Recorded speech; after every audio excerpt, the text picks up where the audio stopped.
ГСП онлайн. Городские новости сейчас.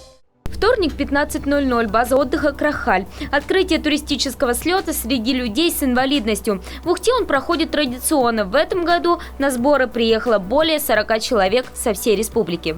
Туристический слет в этом году проходит уже 15-й раз. В этом году участвуют команды Воркута, Печора, Сосногорский район, Княжпогост, Усть-Вымский район и наша ухтинская команда. Продлится слет 4 дня. Все в походных условиях. Готовка на мангале под открытым небом. Трапеза тут же.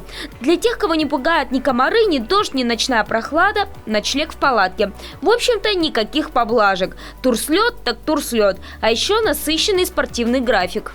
Как обычно, будем проводить у нас футбол, волейбол, дартс, потом шашки, шахматы. И такие настольные игры. Вот 3 настольных игры.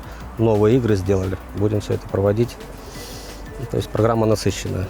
Не забыли и внести новизну. Второй день турслета начнется с первенства по настольному теннису среди слабовидящих и слепых людей. Его в Ухте проведут впервые. А еще на базе появился макет автомата. Разборка-сборка оружия и еще одно новое соревнование. Самых сильных, ловких и быстрых наградят уже в пятницу на закрытии сборов.